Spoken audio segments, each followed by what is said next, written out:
I've approached this very differently and with a great deal of frustration as an electrophysiologist, because there are some sobering statistics. 30 to 50% of sudden cardiac deaths due to coronary disease occur as the first cardiac event. 1/3 of sudden cardiac deaths occur in patients with known coronary disease or risk markers, but power insufficient to be a useful marker of sudden death. And only a small percent have well-established risk markers. Therefore, in 2/3 or so, we're unable to predict the individual at risk for sudden death. The risk factors lack specificity, sensitivity, and predictive accuracy. We can identify populations at risk, but not the individual, with sufficient degree that I would put an ICD in these individuals. And these are major problems. The standard risk factors are on the left that we're all aware of, and some exciting new ones that are being explored, from CRP to others as well. But if you look at some data, for example, in MADE-IT-2, this shows time from myocardial infarction in the conventionally treated and the ICD treated groups. And one sees that the mortality continues to increase after the initial event. And if you look at another study, this is from Maastricht, the median time from myocardial infarction to sudden cardiac arrest was 9 years. How do you predict that? And if the myocardium is remodeling, this was an editorial that I wrote for an article that Gene and Mark Pfeffer published. What triggers sudden cardiac death? Why did the patient die on Tuesday and not on Monday or on Wednesday? What was the change? And I would submit to you that the CRP data, though did predict groups at risk for sudden death, is not specific enough. Because I think there's an interaction between an anatomic or functional substrate, transient initiating events, and then the basic arrhythmia mechanisms that lead to sudden death. And to illustrate this, I pulled out a case report we published 20 years ago. This is a 40-year-old man who developed an incessant supraventricular tachycardia after his second infarct and the development of right bundle.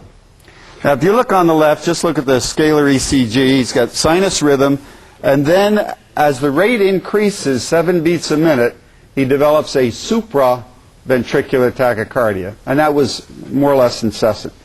We studied this individual, and it turned out he had a concealed accessory pathway. Now, he was born with that, but he never had his first episode of tachycardia until he developed an infarct with a right bundle. He had the substrate all this time, but never developed tachycardia. So what happened? You see on the top, prior to infarct, the conduction went down the AV node and His-Purkinje system rapidly, and every time it attempted to turn around, do we have a laser? Ah, great. Into the accessory pathway, the accessory pathway was found to be refractory, and it always met with block. Thank you. Here. Now, after the infarct, with the right bundle, his His-Purkinje conduction prolonged 40 milliseconds. During a rate of 74, he still gets down quickly enough and can't turn around to re-enter and have tachycardia. But when the rate increased a little bit more, there was further slowing of conduction, and now he could re-enter. My point is that remodeling that alters conduction by a few milliseconds can start a tachycardia in a substrate that was present for 50 years but never used. It took the development of a bundle branch block for this to happen. And this may indeed make that individual 9 years after his infarct a candidate for sudden death.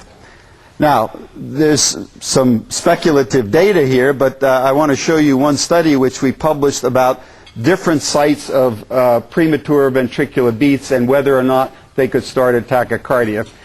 This is the use of optical mapping in an isolated wedge preparation, but the guts of the data are here. We created ischemia in this model. Now, the epicardium is more sensitive to the effects of ischemia than is the endocardium, for unknown reasons. Prior to ischemia, conduction, when we stimulate the epicardium here, travels to the endocardium without any problems. Stimulate the endocardium, travels to the epicardium without any problems. Now with 390 seconds of ischemia, there's lateral conduction delay, but still transmural conduction. The endocardium is more resistant to ischemia, so there's good propagation. Now after 500 seconds of ischemia, there's lateral block. The impulse travels to the endocardium and re-enters to the epicardium. The impulse here travels normally. What does this mean? Well, if you had a PVC arising in the endocardium, it would propagate without delay, block, or re-entry. But a PVC starting in the epicardium would produce lateral block and re-entry and precipitate VT or VF. And let me show you the images. This is now after 500 seconds of ischemia. We're pacing the epicardium, and you see the re-entry, classic figure of 8. But we pace the endocardium, and there's propagation transmurally with no conduction delay or block. So depending on where a PVC arose, it could initiate or not initiate VT or VF. So we call these windows of opportunity, and timing is very critical for the development of reentrant arrhythmias. So you need timing, and you need a substrate. Now you also need to consider the site of the infarct and the areas of reentry that may or may not produce a tachyarrhythmia. This is from another study in an animal. This is the scar or the border zone scar with the infarct over here using optical mapping. And I just want to make a couple of points. The anatomic location of the reentrant circuit in VT involves the ischemic or the infarct area, and the reentrant loop is as depicted here. And I can skip that one, but show you the actual pictures. This are 4 beats. This is the first one. The second one, the third one, now you're seeing progressive conduction delay over here, and the fourth one with conduction delay and now reentry. And this is how VT starts. This could be sudden death if the timing were very critical. And can be clockwise reentry, as you see on this side.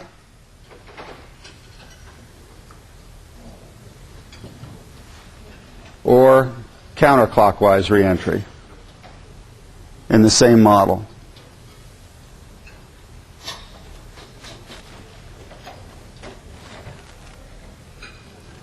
But if the timing is not exquisitely accurate, one gets non-sustained VT. Here, for example, this is the premature beat, which reenters a couple of times, blocks here, and stops, and then there's no VT and no sudden death.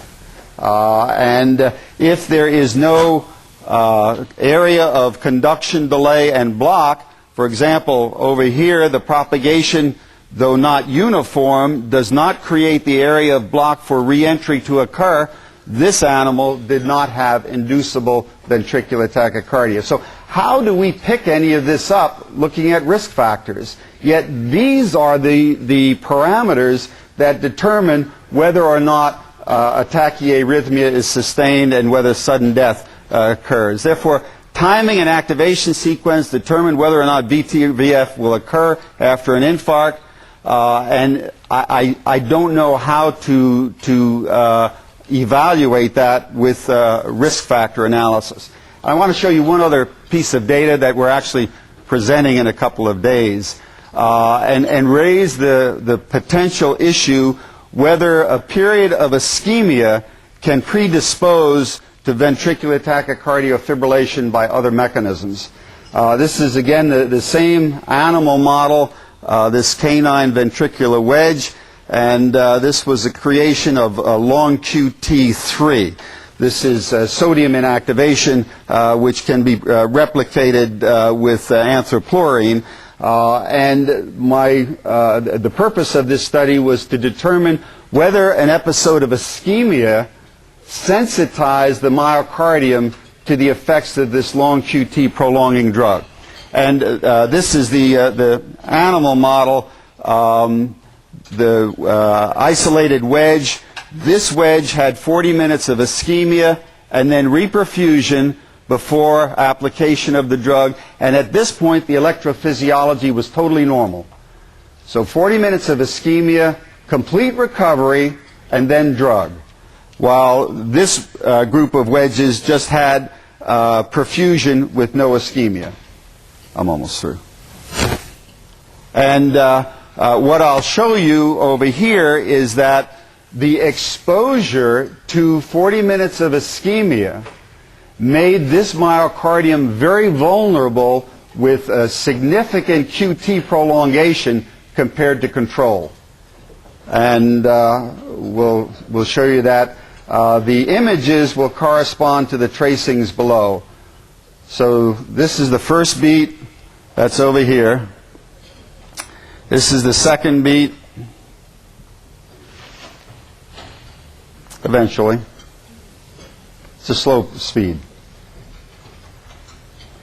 And then there's a repetitive response that was spontaneous. This is the fourth pace beat over here.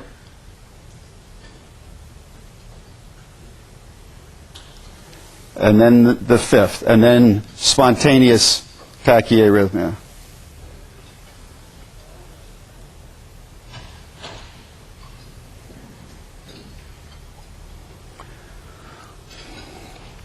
Now initially this is focal activity that's rather haphazard, and then you'll see very nice reentry develop.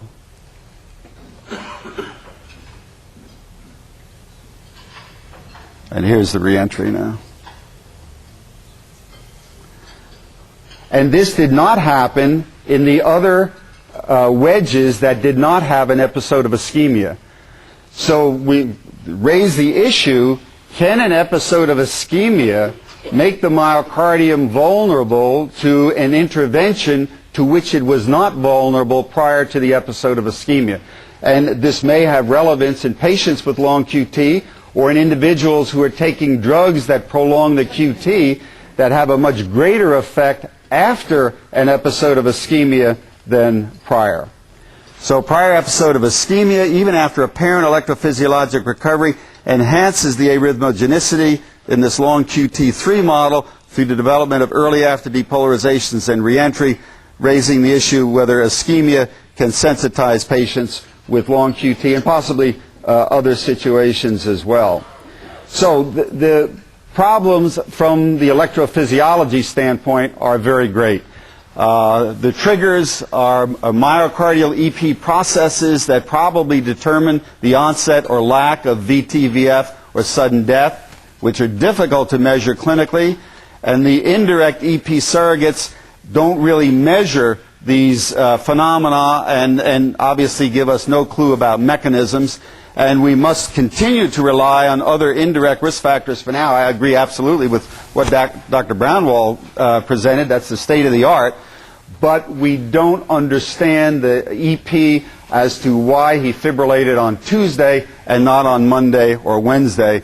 And the way to approach that is to have rapid automated external defibrillator deployment, and an initiative we started in Indianapolis, which I've called the Neighborhood Heart Watch. These are like large mailboxes in which an AED is placed. These are distributed. We've only put 5 up so far. This one's on my lawn in Indianapolis. And all 38 houses that live around this area have keys to this box and have access to the AED. We must never forget that 8 out of 10 sudden cardiac deaths occur in the home. so that you can have AEDs in all the airports and athletic events you want. You only get 1 out of 5. And this is an attempt then to get the AED out into the home, into the community, and allow rapid access while we're still trying to unravel the basic electrophysiology. Thank you very much.